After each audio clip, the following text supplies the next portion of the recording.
Welcome to Oscar on point, जहां हम Oscar winning और ऑस्कर नॉमिनेटेड मास्टरपीस फिल्मों को गहराई से एक्सप्लेन करते हैं।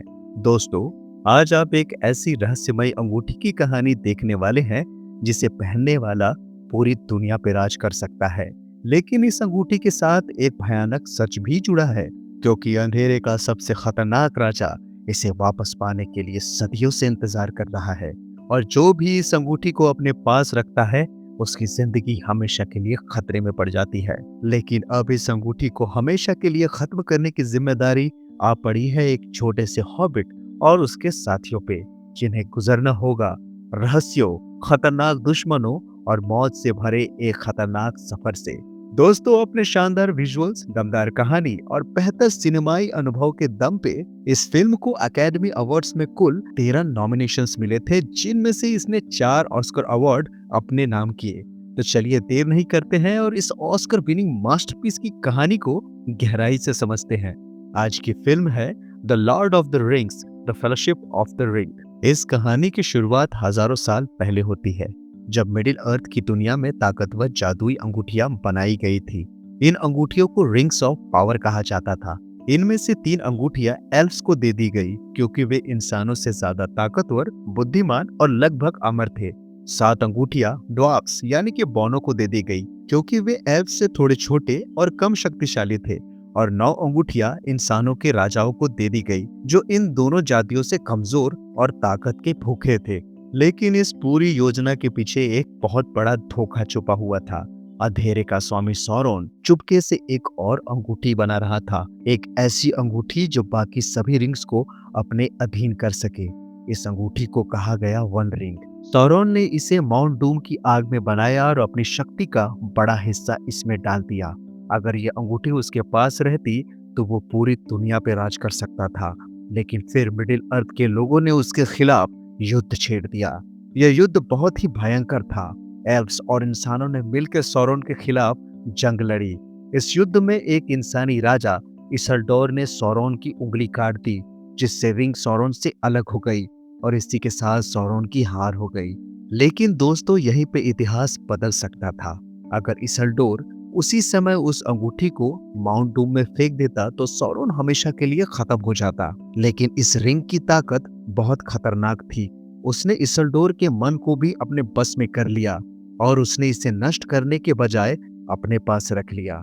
कुछ समय बाद सौरोन के बचे हुए सैनिक यानी ऑक्स ने इसल्डोर पे हमला कर दिया। वे लोग रिंग को वापस लेकर सौरोन को फिर से जिंदा करना चाहते थे। इसल्डोर रिंग पहन के गायब हो सकता था, लेकिन उस वक्त रिंग ने ही उसे धोखा दे दिया। इसल्डोर मारा गया और ये रिंग नदी में खो गई। इसके बाद सैकड़ों सालों तक ये अंगूठी दुनिया से गायब रही। फिर एक दिन किस्मत ने इसे एक अजीब और अकेले प्राणी के हाथों में पहुंचा दिया, जिसका नाम था गोलम। धीरे धीरे इस रिंग ने उसके दिमाग और आत्मा पे कब्जा कर लिया। वो इसे अपना प्रीशियस कहने लगा और कई सालों तक अंधेरी गुफाओं में छिपके इसके साथ जीता रहा। लेकिन एक दिन ये रिंग उसे भी छोड़ के चली गई, क्योंकि ये अपने असली मालिक सौरोन के पास लौटना चाहती थी। कई सालों बाद ये अंगूठी एक हॉबिट के हाथ लगी, जो शायर नाम की शांत और खूबसूरत जगह में रहता था। उस हॉबिट का नाम था बिल्बो बैगिंस। बिल्बो को बिल्कुल अंदाजा भी नहीं था कि उसके हाथ जो अंगूठी लगी है वो दरअसल पूरी दुनिया की किस्मत बदलने वाली है। और दोस्तों, यहीं से शुरू होती है हमारी असली कहानी। अब कहानी हमें मिडिल अर्थ की एक बेहद शांत और खूबसूरत जगह शायर में ले जाती है। शायर कोई आम शहर नहीं है। ये एक ऐसी जगह है जहाँ हर तरफ हरियाली है, छोटे छोटे घर है और यहाँ रहने वाले लोग किसी भी तरह की लड़ाई या खतरे से बिल्कुल दूर रहते हैं, क्योंकि यहाँ रहते हैं हॉबिट्स, छोटे कद के मासूम और खुशमिजाज प्राणी, जिन्हें ना तो ताकत से मतलब है और ना ही दुनिया पे राज करने की कोई चाहत। उन्हें बस अपनी छोटी सी जिंदगी में खुश रहना पसंद है।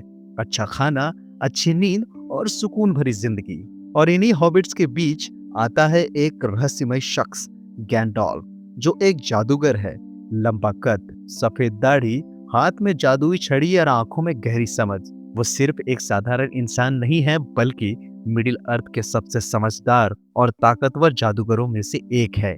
कई सालों बाद गैंडॉल्फ शायर में वापस आया है, क्योंकि आज एक खास दिन है, बिल्बो बैगिंस का जन्मदिन। गैंडोल्फ और बिल्बो बहुत पुराने दोस्त हैं। दोस्तों, यहीं पे हमारी मुलाकात होती है फ्रोडो से। फ्रोडो, जो कि बिल्बो बैगिंस का रिश्ते में भतीजा लगता है। दोनों एक ही घर में रहते हैं और फ्रोडो ही बिल्बो के सबसे करीबी है। लेकिन हमें यहाँ एक अजीब बात देखने को मिलती है। जहाँ बाकी हॉबिट्स समय के साथ बूढ़े हो रहे हैं, वहीं बिल्बो पे उम्र का कोई असर नहीं दिखाई देता। और इसकी असली वजह है वही रहस्यमय रिंग, जिसने उसकी उम्र को जैसे थाम रखा है। बिल्बो अब एक किताब लिख रहा होता है। वो अपनी जिंदगी और अपने पुराने रोमांचक सफर की कहानी को पूरा करना चाहता है, लेकिन उसके मन में एक और ख्याल चल रहा होता है। वो शायर छोड़ के फिर से दुनिया देखने जाना चाहता है। और उसके बाद आता है वो समय जिसका सबको इंतजार था, बिल्बो की ग्रैंड बर्थडे पार्टी का। पूरे शहर में जश्न का माहौल होता है। खाना पीना, हंसी मजाक, हर तरफ खुशी ही खुशी। लेकिन इसी खुशी के बीच बिल्बो सबको एक बड़ा सरप्राइज देता है। वो अचानक सबके सामने गायब हो जाता है। असल में उसने वही रिंग पहन ली थी जो उसे इनविजिबल बना देती है। ये देख के गैंडोल्फ को शक होने लगता है कि ये कोई साधारण चीज नहीं है। इसके बाद बिल्बो फैसला करता है कि वो अब शायद छोड़ देगा और अपनी अधूरी कहानी को पूरा करने के लिए एक नए सफर पे निकल जाएगा।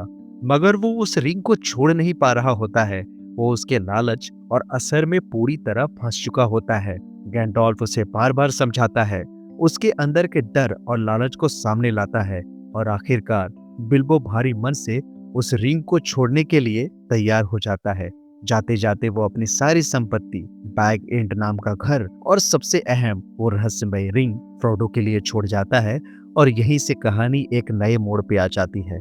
आगे कहानी हमें मिडिल अर्थ की सबसे खतरनाक जगह मोर्डोर में ले जाती है, जहां अंधेरे का स्वामी सौरोन अपनी ताकत दोबारा इकट्ठा कर रहा होता है। उसका भयानक किला एक डरावनी परछाई की तरह खड़ा होता है, और वहीं एक बेचारे टूटे हुए प्राणी गोलम को कैद करके रखा गया होता है। दोस्तों, यही गोलम कभी उस रिंग का मालिक था, जिसने सैकड़ों सालों तक उसके मन और आत्मा को पूरी तरह अपने वश में कर लिया था। अब उसे बेरहमी से टॉर्चर किया जा रहा होता है, और दर्द से तड़पते हुए वो आखिरकार दो नाम बता देता है, शायर और बैगिंस। बस यही दो शब्द सौरोन के लिए काफी होते हैं, क्योंकि अब उसे पता चल चुका होता है कि रिंग कहाँ है और किसके पास है। इसके बाद वो अपने सबसे खतरनाक सेवक को नाज़गुल शायर की ओर भेज देता है, ताकि हर हाल में रिंग वापस लाई जा सके। दूसरी तरफ गैंडोल्फ को कुछ अजीब महसूस होता है, जैसे कोई बड़ा खतरा करीब आ रहा है। वो रिंग के इतिहास को समझने के लिए पुराने ग्रंथों और रहस्यमय लेखों को पढ़ता है, और तभी उसे एक डरावनी सच्चाई का पता चलता है। सौरोन पूरी तरह खत्म नहीं हुआ है, बल्कि धीरे धीरे अपनी ताकत वापस हासिल कर रहा है। और इस पूरी ताकत की कुंजी है वन रिंग, जिसमें उसकी शक्ति का बड़ा हिस्सा समाया हुआ है। इधर शायर में फ्रोडो पार्टी के बाद अपने घर बैग एंड लौटता है, जहां गैंडोल्फ उसका इंतजार कर रहा होता है। गैंडोल्फ उसे पूरी सच्चाई बताता है कि ये कोई साधारण अंगूठी नहीं है, बल्कि सौरोन की आत्मा और शक्ति का एक हिस्सा है। अगर ये रिंग वापस सौरोन के पास चली गई तो वो पहले से भी ज्यादा ताकतवर बन जाएगा। वो फ्रोडो को ये भी समझाता है कि अगर इसिल्डोर उस समय रिंग को नष्ट कर देता तो आज ये खतरा पैदा होता ही नहीं। लेकिन रिंग बच गई, और इसका मतलब है कि सौरोन अब भी जिंदा है और वो वापस आ रहा है। गैंडोल्फ आगे बताता है कि ऑर्क्स की संख्या तेजी से बढ़ रही है।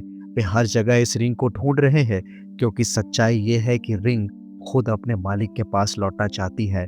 ये सिर्फ एक वस्तु नहीं है, बल्कि एक जीवित खतरनाक शक्ति है जो धीरे धीरे अपने धारक के मन को भ्रष्ट कर देती है। फिर गैंडोल्फ एक बहुत बड़ा खुलासा करता है।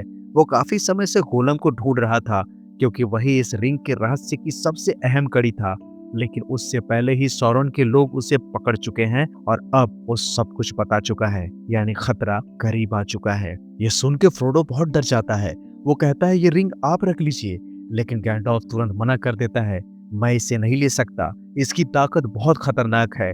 अगर रिंग मेरे पास आई तो मैं भी इसके लालच में आ जाऊंगा, और शायद मैं खुद को संभाल भी ना पाऊं। गैंडोल्फ समझाता है कि रिंग हर किसी के दिल में छुपी बुराई को बाहर निकाल देती है, और जितना ताकतवर इंसान होगा उतना ही ज्यादा वो इसके असर में आ सकता है। इसके बाद गैंडोल्फ फ्रोडो को एक बहुत बड़ी जिम्मेदारी देता है।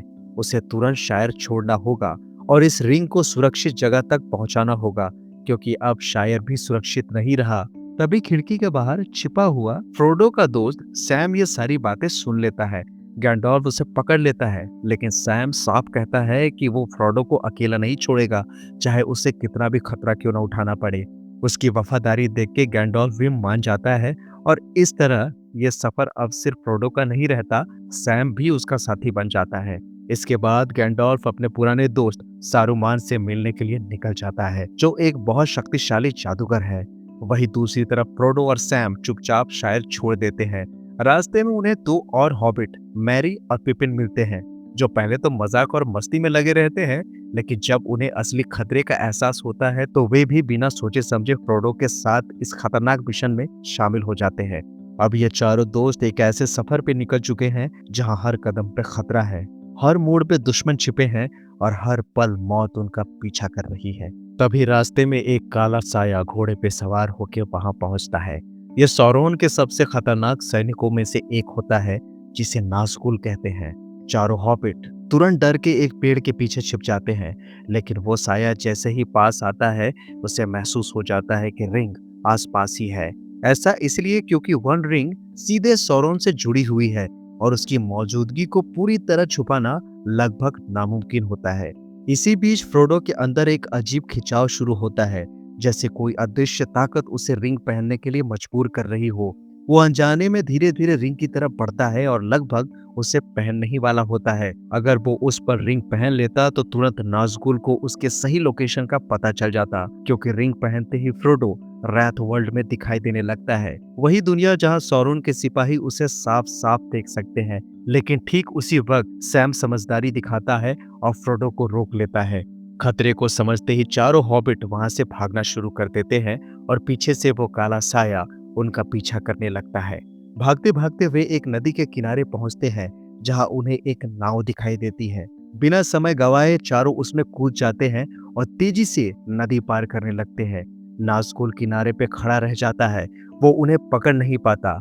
इस तरह वे कुछ समय के लिए खतरे से बच निकलते हैं और आगे बढ़ते हुए उस जगह की ओर निकल पड़ते हैं जहां गैंडोल्फ ने उन्हें मिलने के लिए कहा था, ब्री नाम के एक टाउन में। दूसरी तरफ गैंडोल्फ सच्चाई जानने के बाद अपने पुराने साथी और अपने ही ऑर्डर के प्रमुख सारूमान के पास मदद लेने पहुंच जाता है। वो उसे सौरोन और रिंग के खतरे के बारे में सब कुछ बताता है, लेकिन यही उसे सबसे बड़ा झटका मिलता है। सारूमान पहले ही सौरोन के साथ मिल चुका होता है। वो गैंडोल्फ को समझाने की कोशिश करता है कि सौरोन को हराना नामुमकिन है, इसीलिए बेहतर यही होगा कि हम उसका साथ देते और उसकी ताकत का हिस्सा बन जाए। लेकिन गैंडोल्फ साफ मना कर देता है, क्योंकि वो जानता है कि सौरोन के साथ जाना मतलब पूरी दुनिया को अंधेरे में धकेल देना। इसी वजह से सारूमान उसे धोखे से बंदी बना लेता है और अपने किले ऑर्थनैक की ऊंची मीनार में कैद कर देता है। यही कारण होता है कि गैंडोल्फ ब्री नहीं पहुंच पाता। इधर फ्रोडो और उसके साथी ब्री पहुंच के गैंडोल्फ का इंतजार कर रहे होते हैं, लेकिन वो नहीं आता। माहौल पहले से ही डर और शक से भरा होता है। वहीं उनकी मुलाकात होती है एक रहस्यमय इंसान से, स्ट्राइडर। वो एक रेंजर होता है, जंगलों में रहने वाला, खामोश, सतर्क और अकेला। आम लोग उससे दूरी बना के रखते हैं, लेकिन उसकी नजरें लगातार फ्रोडो और उसके दोस्तों पे टिकी रहती है, जैसे वो इनके बारे में कुछ जानता हो जो बाकी किसी को भी नहीं पता। गैंडोल्फ पहले ही फ्रोडो को चेतावनी दे चुका होता है कि वो किसी को अपना असली नाम फ्रोडो बैगिंस न बताए, क्योंकि सौरोन के लोग अब ये जान चुके हैं कि बैगिंस नाम के ही किसी हॉबिट के पास वो रिंग है। इसीलिए ब्री में हर कदम बहुत सोच समझ के रखना जरूरी है, क्योंकि दुश्मन अब पहले से कहीं ज्यादा करीब आ चुका है और एक छोटी सी गलती उन्हें सीधे मौत के मुंह में धकेल सकती है। इसीलिए ब्री पहुंचने के बाद फ्रोडो बहुत सावधानी रखता है, लेकिन उसके साथियों में से पिपिन थोड़ा लापरवाह होता है। जब ये चारों बैठ के खाना खा रहे होते हैं, तब पिपिन नशे में जोश में आके लोगों से बातें करने लगता है और अनजाने में इशारा कर देता है कि उनके साथ एक बैगिंस भी है। ये सुनते ही फ्रोडो घबरा जाता है और उसे रोकने के लिए जल्दी जल्दी उसकी तरफ बढ़ता है, लेकिन भागते हुए उसका पैर फिसल जाता है। वो गिर पड़ता है और उसके हाथ से रिंग उछल के हवा में चली जाती है। जैसे ही वो उसे पकड़ने की कोशिश करता है, रिंग खुद उसकी उंगली में जा फंसती है और फ्रोडो तुरंत गायब हो जाता है। जैसे ही फ्रोडो इनविजिबल होता है, वो रात वर्ल्ड में पहुंच जाता है। उसे सौरोन की जलती हुई आंख दिखाई देती है। चारों तरफ आग की लपटें और एक डरावनी आवाज गूंजती है। मुझे पता है तुम कहाँ हो। ये सीधा इशारा होता है कि सौरोन अब उसकी लोकेशन महसूस कर सकता है। खतरा समझते ही फ्रोडो जल्दी से रिंग उतार देता है और वापस दिखाई देने लगता है। तभी स्ट्राइडर तुरंत उसे पकड़ के एक सुरक्षित कमरे में ले जाता है। वो फ्रोडो को डांटते हुए समझाता है कि वो बहुत ज्यादा ध्यान अपनी तरफ खींच रहा है और जो चीज उसके पास है वो बेहद खतरनाक है। स्ट्राइडर ये भी बता देता है कि वो जानता है कि उनके पीछे कौन पड़ा है, नाज़गुल, यानी सौरोन के सबसे खतरनाक सेवक। रात होते ही स्ट्राइडर एक समझदारी भरा फैसला लेता है। वो हॉबिट्स को उनके असली कमरे में नहीं सुलाता बल्कि अपने कमरे में रखता है और सच में रात के अंधेरे में नाज़गुल उस जगह आते हैं और हॉबिट्स के कमरे में हमला कर देते हैं, लेकिन उन्हें वहां कोई नहीं मिलता। फ्रोडो और उसके दोस्त ये सब खिड़की से छुप के देख रहे होते हैं। अब फ्रोडो को समझ आ जाता है कि खतरा कितना बड़ा है। स्ट्राइडर साफ कहता है कि अब गैंडॉल्फ का इंतजार करना बेकार है, उन्हें यहाँ से तुरंत निकलना होगा। अगली सुबह फ्रोडो, सैम, मैरी, पिपिन और स्ट्राइडर ये पांचों जंगल की तरफ निकल पड़ते हैं। रास्ते में हॉबिट्स पूछते हैं कि वे कहाँ जा रहे हैं, तो स्ट्राइडर बताता है रेवेंडेल, जो एल्व्स का सुरक्षित राज्य है। कई घंटे चलने के बाद वे रात को एक पुराने खंडहर यानी कि वेदर टॉप में रुकते हैं। स्ट्राइडर आसपास की स्थिति देखने के लिए निकल जाता है और जाने से पहले सबको हथियार भी दे देता है। लेकिन जैसे ही रात गहराती है, बाकी तीनों हॉबिट आग जला के खाना बनाने लगते हैं, जो बहुत बड़ी गलती होती है। फ्रोडो तुरंत भाग के आता है और आग बुझा देता है, लेकिन तब तक बहुत देर हो चुकी होती है। उस रोशनी को दूर से नाज़गुल देख लेते हैं और उनकी तरफ बढ़ने लगते हैं। धीरे धीरे वे उस खंडहर तक पहुंच जाते हैं। अब वहां स्ट्राइडर मौजूद नहीं होता और नाज़गुल उन पे हमला कर देते हैं। डर के मारो फ्रोडो फिर से रिंग पहन लेता है और इनविजिबल हो जाता है, लेकिन नाज़गुल उसे फिर भी देख सकते हैं क्योंकि वे ना पूरी तरह जीवित है और ना ही मरे हुए। तभी विच किंग ऑफ अंगमार यानी कि नाज़गुल का लीडर फ्रोडो पे हमला करता है और अपनी जादुई तलवार से उसे घायल कर देता है। ये कोई साधारण चोट नहीं होती, ये जख्म फ्रोडो को धीरे धीरे रात वर्ल्ड में खींचने लगता है। तभी स्ट्राइडर वापस आ जाता है और आग तथा तलवार की मदद से नाज़गुल को कुछ देर के लिए पीछे हटा देता है। अब फ्रोडो पूरी तरह घायल हो चुका होता है, उसका शरीर ठंडा पड़ने लगता है, उसकी हालत लगातार बिगड़ती जा रही होती है। स्ट्राइडर समझाता है कि यह जख्म उसे धीरे धीरे नाज़गुल की दुनिया में ले जा रहा है। अगर समय पे इसका इलाज नहीं हुआ तो वो भी उनके जैसे ही बन जाएगा। अब उनके पास समय बहुत कम है और रिवेंडल यहाँ से कई दिनों की दूरी पे है। इसी दौरान एक एल्फ योद्धा उनके सामने आती है, इरविन। वो स्ट्राइडर को जानती है और उससे गहरा लगाव रखती है। वो बताती है कि वो पिछले 2 दिनों से उन्हें ढूंढ रही थी और नाज़गुल उनके पीछे लगे हुए हैं।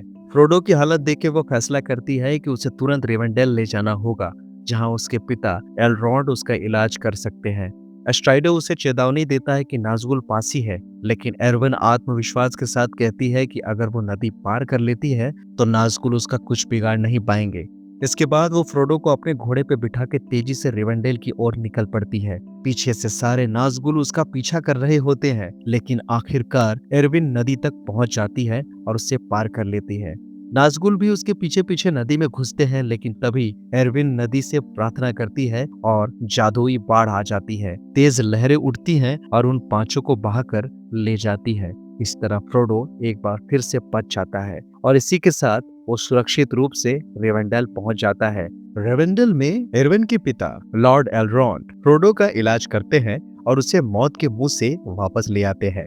जब फ्रोडो को होश आता है तो वो अपने सामने गैंडॉल्फ को बैठा हुआ देखता है। उसे देख के फ्रोडो राहत महसूस करता है, लेकिन साथ ही सवाल भी करता है, आप हमसे मिलने क्यों नहीं आए?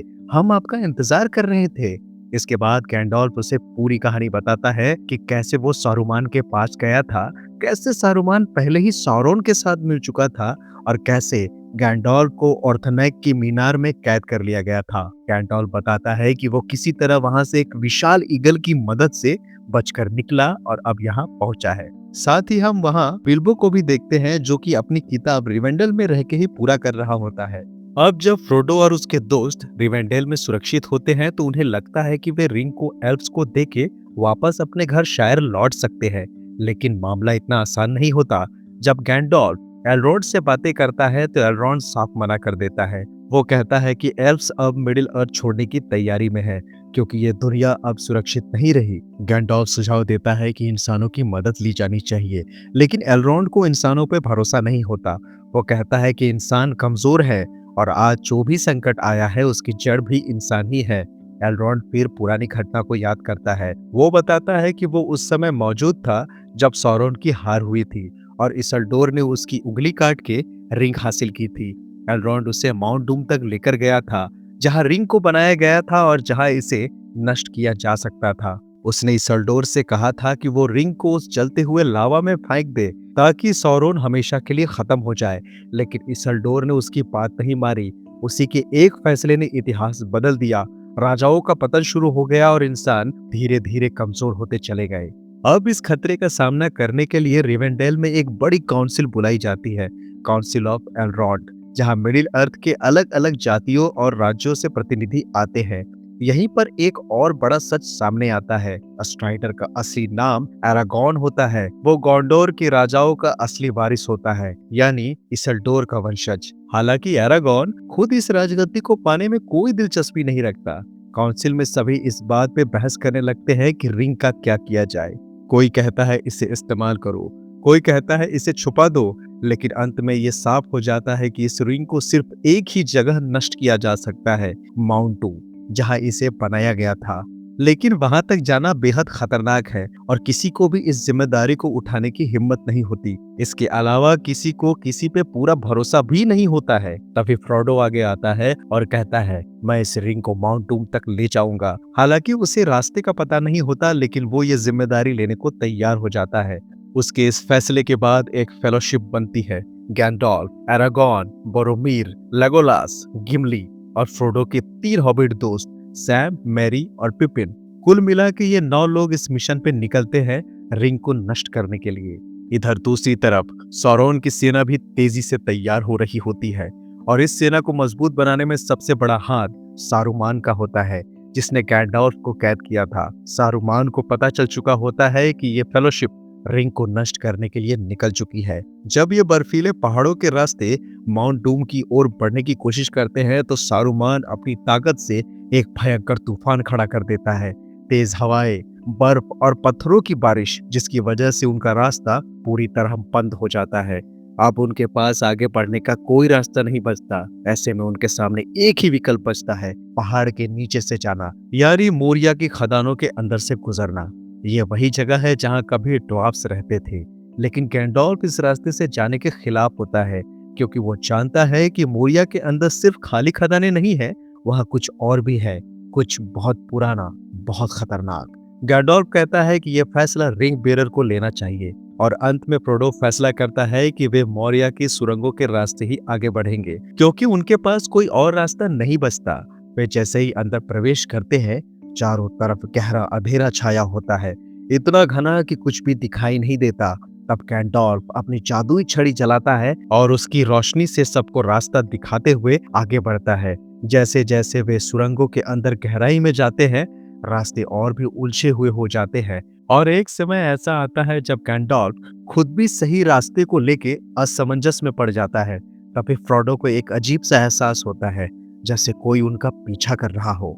वो गैंडॉल्फ के पास जाके ये बात बताता है और गैंडॉल्फ समझ जाता है कि वो गोलम है, जो पिछले कई दिनों से चुपके चुपके उनका पीछा कर रहा है। गोलम वही प्राणी है जिसे सबसे पहले नदी में ये रिंग मिली थी और जिसके पास ये अंगूठी सदियों तक रही। उसी को सौरोन के आदमियों ने पकड़ के टॉर्चर किया था और तब गोलम ने ही शायर और बैगिंस का नाम बताया था। अब सवाल उठता है कि वो यहाँ तक कैसे पहुंचा। तो गैंडॉल्फ बताता है कि शायद वो भाग निकला है या फिर जानबूझ के उसे छोड़ दिया गया है ताकि वो रिंग तक वापस पहुंच सके, क्योंकि सच ये है कि गोलम अभी तक रिंग की माया से आजाद नहीं हो पाया। उसकी पूरी जिंदगी का सिर्फ एक ही मकसद है, उस प्रीशियस यानी कि रिंग को फिर से पाना। इसी लालच में वो फेलोशिप का पीछा कर रहा होता है। आगे बढ़ते हुए वे मोरिया के अंदर और गहराई में पहुंचते हैं और आखिरकार एक विशाल, कभी खूबसूरत रहे ड्वार्फ्स के शहर में पहुंचते हैं। उनके साथ मौजूद ड्वार्फ गिमली इस जगह को देख के भावुक हो जाता है, क्योंकि ये कभी उनके लोगों का महान राज्य था जहां उसका कुटुंब रहा करता था। लेकिन अब ये शहर पूरी तरह वीरान पड़ा होता है। हर तरफ सन्नाटा और मौत के निशान। ऑक्स यानी सौरोन के सैनिक यहाँ हमला करके सबको मार चुके होते हैं। गिमली के परिवार के लोग भी अब जिंदा नहीं बचे होते। जब वे आगे बढ़ते हैं तो उन्हें कब्र मिलती है, गिमली के रिश्तेदार बालिन की कब्र। वहाँ एक पुरानी किताब मिलती है जिसमें लिखा होता है कि कैसे धीरे धीरे ऑर्क्स ने इस जगह पे कब्जा कर लिया और सबका अंत कर दिया। तभी अचानक एक विशाल दानव यानी कि केव ट्रोल उन पे हमला कर देता है। वो फ्रोडो को मारने की कोशिश करता है, लेकिन फ्रोडो के पास पहना हुआ मिथ्रिल आर्मर उसे बचा लेता है। फिर सब मिलके उस दानव को मार गिराते हैं, लेकिन असली खतरा अभी बाकी होता है। इस शोर से बड़ी संख्या में ऑक्स उनकी तरफ बढ़ने लगते हैं और उन पे हमला कर देते हैं। फेलोशिप लड़ते हुए आगे बढ़ती है, लेकिन ऑक्स की संख्या बहुत ज्यादा होती है। वे धीरे धीरे चारों तरफ से उन्हें घेर लेते हैं। तभी अचानक एक भयानक गूंजती हुई आवाज सुनाई देती है और वो सुनते ही सारे ऑक्स डर के पीछे हटने लगते हैं। ये आवाज होती है बैलरॉग की। बैलरॉग एक प्राचीन दानव होता है, आग और अंधेरे से बना हुआ, इतना शक्तिशाली कि ऑक्स भी उससे डरते हैं। गैंडॉल्फ जैसे ही उसे पहचानता है वो जोर से चिल्लाता है, भागो, तुम्हारी तलवारें अब काम नहीं आएंगी। अब सभी अपनी जान बचाने के लिए भागना शुरू करते हैं और बैलरॉग उनका पीछा करता है। भागते भागते वे एक सकरे पत्थर के पुल पे पहुंचते हैं जिसे खाजा दम का पुल कहा जाता है। गैंडॉल्फ सबको आदेश देता है कि वे जल्दी से पुल को पार करें। एक एक करके सभी उस पुल को पार कर जाते हैं, लेकिन गैंडॉल्फ पीछे रुक जाता है बैलरॉग का सामना करने के लिए। बैलरॉग पुल तक पहुंचता है और गैंडॉल्फ अपनी छड़ी और तलवार के साथ उसके सामने खड़ा हो जाता है। फिर वो अपनी शक्ति से पुल को तोड़ देता है और बैलरॉग नीचे गहरी खाई में गिरने लगता है। लेकिन गिरते गिरते बैलरॉग अपनी आग भरी चाबुक से गैंडॉल्फ को पकड़ लेता है और उसे भी अपने साथ नीचे खींच लेता है। और इसी के साथ गैंडॉल्फ और बैलरॉग दोनों अंधेरे की गहराइयों में गायब हो जाते हैं। फेलोशिप के बाकी सदस्य सदमे में खड़े रह जाते हैं। उन्होंने अपने सबसे बड़े मार्गदर्शक को खो दिया होता है और अब उनका सफर और भी ज्यादा कठिन और खतरनाक हो चुका होता है। गैंडॉल्फ के खो जाने के बाद बचे हुए 8 सदस्य किसी तरह मोरिया से बाहर निकलते हैं और आगे बढ़ते हुए एल्फ्स के एक गुप्त और खूबसूरत राज्य लॉथलॉरेन पहुंचते हैं। शुरुआत में वहां के एल्फ्स उन पे भरोसा नहीं करते, खासकर फ्रोडो पर, क्योंकि उसके पास वन रिंग होती है, अंधेरे की सबसे खतरनाक ताकत। उन्हें डर होता है कि ये रिंग उनके राज्य के लिए भी खतरा बन सकती है। लेकिन एरागॉन और खासकर बोरोमिर के समझाने पे और गैलाड्रियल यानी कि एल्फ्स की रानी के हस्तक्षेप से उन्हें वहां रुकने की अनुमति मिल जाती है। यहाँ गैलाड्रियल फ्रोडो के मन की गहराइयों को समझती है और उसे चेतावनी भी देती है कि ये रिंग धीरे धीरे हर किसी को अपने वश में कर सकती है। वो फ्रोडो को उसकी ताकत और उसके खतरे दोनों का एहसास कराती है। सभी कुछ समय के लिए वहां आराम करते हैं, गैंडॉल्फ की कमी को महसूस करते हुए, और फिर आगे के सफर के लिए तैयार होते हैं। दूसरी तरफ सारूमान, जो अब पूरी तरह से सौरोन के साथ मिल चुका है, एक नई और पहले से ज्यादा खतरनाक सेना तैयार करता है। उरुक है, ये ऑग से भी ज्यादा शक्तिशाली होते हैं और दिन में भी लड़ सकते हैं, जो इन्हें और भी घातक बना देता है। सारूमान उन्हें आदेश देता है कि वे फेलोशिप को ढूंढ के रिंग छीन ले और हॉबिट्स को पकड़ के ले आए। इधर फेलोशिप लॉथलॉरेन से निकल के नदी के रास्ते आगे बढ़ती है। वे नावों में बैठ के लंबा सफर तय करते हैं, लेकिन उन्हें हमेशा ये डर बना रहता है कि गोलम उनका पीछा कर रहा है और कहीं वो ये जानकारी सौरोन तक न पहुंचा दे। कई दिनों के सफर के बाद अमोन हैन नाम की जगह पे वे लोग रुकते हैं ताकि आगे की योजना बना सके। यहीं पे कहानी एक बड़ा मोड़ लेती है। फ्रोडो रिंग के बढ़ते असर से परेशान होकर सबसे दूर अकेले चला जाता है। उसके पीछे बोरोमिर भी आता है। बोरोमिर, जो पहले ही रिंग की ताकत से प्रभावित हो चुका होता है, फ्रोडो को समझाने की कोशिश करता है कि इस रिंग का इस्तेमाल गोंडोर को बचाने के लिए किया जा सकता है। लेकिन धीरे धीरे उसकी नीयत बदल जाती है और वो फ्रोडो से जबरदस्ती रिंग छीनने की कोशिश करने लगता है। डर और दबाव में आके फ्रोडो रिंग को पहन लेता है और गायब हो जाता है। जैसे ही वो रिंग पहनता है, सौरोन को उसकी मौजूदगी का एहसास हो जाता है और दुश्मन उसकी तरफ बढ़ने लगते हैं। फ्रोडो तुरंत वहां से निकल जाता है। इसी दौरान एरागॉन उससे मिलता है, लेकिन रिंग लेने के बजाय वो फ्रोडो को जाने देता है और कहता है, तुम्हें यह रास्ता खुद तय करना होगा। यह दिखाता है कि एरागॉन ने रिंग के प्रलोभन पे जीत हासिल कर ली है। इधर उरुक है की सेना फेलोशिप पे हमला कर देती है। एक जबरदस्त युद्ध छिड़ जाता है।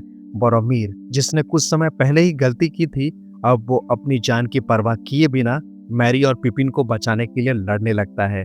वो कई दुश्मनों को मार गिराता है, लेकिन अंत में उरुखै के तीरों से घायल होकर गिर जाता है। मरने से पहले उसे अपनी गलती का एहसास होता है। वो एरागोन से माफी मांगता है। एरागोन उसे माफ कर देता है और जिसके बाद बोरोमीर की मृत्यु हो जाती है। मैरी और पिपिन को उरुखै पकड़ के अपने साथ ले जाते हैं। इसी दौरान फ्रोडो नाव के पास पहुंच जाता है। वो टूट चुका होता है। उसकी आंखों में आंसू होते हैं। वो सोचता है कि काश ये रिंग मेरे पास नहीं होती, काश ये सब कभी ना होता। तभी उसे गैंटॉल्फ की आवाज सुनाई देती है। ऐसा हर किसी के साथ होता है, लेकिन ये हमारे हाथ में नहीं है कि हमें क्या समय मिला। हमारे हाथ में सिर्फ ये है कि हम उस समय का इस्तेमाल कैसे करते हैं। इन शब्दों से फ्रोडो को हिम्मत मिलती है। वो फैसला करता है कि वो यह सफर अकेले तय करेगा, ताकि उसके कारण उसके दोस्तों की जान खतरे में ना पड़े। वो नाव लेकर निकलने ही वाला होता है कि सैम वहां पहुंच जाता है। फ्रोडो उसे मना करता है, लेकिन सैम उसकी बात नहीं मानता। वो कहता है कि उसने गैंटॉल्फ से वादा किया था कि वो फ्रोडो का साथ कभी नहीं छोड़ेगा और हर हाल में उसके साथ रहेगा। आखिरकार फ्रोडो और सैम दोनों साथ में इस खतरनाक सफर पे निकल पड़ते हैं, माउंट डूम की ओर। उधर एरागोन, लेगोलेस और गिमली एक और फैसला लेते हैं कि वो फ्रोडो का पीछा नहीं करेंगे, बल्कि मैरी और पिपिन को बचाने के लिए निकलेंगे, जिन्हें उरुखै पकड़ के ले गए हैं। और इसी के साथ फेलोशिप बिखर जाती है। फ्रोडो और सैम अपने मिशन में आगे बढ़ते हैं, जबकि बाकी तीन, एरागोन, लेगोलेस और गिमली, अपने साथियों को बचाने के लिए निकल पड़ते हैं। और यहीं पे इस कहानी का पहला भाग खत्म होता है और यहीं से मिडिल अर्थ की सबसे खतरनाक और रोमांचक यात्रा की असली शुरुआत होती है। दोस्तों, the Lord of the rings, the fellowship of the ring सिर्फ एक एडवेंचर कहानी नहीं है। ये एक ऐसी कहानी है जो हमें सिखाती है कि असली ताकत ताकतवर में नहीं, बल्कि सही फैसला लेने में होती है। एक छोटी सी रिंग जो बड़े बड़े राजाओं को झुका सकती है, लेकिन उसी रिंग को उठाने की जिम्मेदारी मिलती है एक छोटे से हॉबिट फ्रोडो को। दोस्तों, हीरो वो नहीं होता जो सबसे ताकतवर हो। हीरो वो होता है जो सबसे मुश्किल रास्ता चुनता है और अंत तक निभाता है। आखिर अंधेरा कितना भी बड़ा क्यों ना हो, अगर साथ में सच्चे दोस्त हो तो उम्मीद कभी भी खत्म नहीं होती। लेकिन याद रखना दोस्तों, ये तो बस शुरुआत है। फेलोशिप अब टूट चुकी है, दोस्त अलग अलग रास्तों में बढ़ चुके हैं, लेकिन असली खतरा अब शुरू होने वाला है। आगे क्या होगा? क्या फ्रोडो इस रिंग को माउंट डूम तक पहुंचा पाएगा? क्या सौरॉन अपनी ताकत वापस हासिल कर लेगा? और क्या मिडिल अर्थ अंधेरे में डूब जाएगा? इन सारे सवालों के जवाब मिलेंगे कहानी के अगले भाग में। तो अगर आप जानना चाहते हैं इस सफर का अगला खतरनाक पड़ाव, तो बने रहिए ऑस्कर ऑन पॉइंट के साथ, क्योंकि ये तो बस शुरुआत है, असली कहानी अभी बाकी है।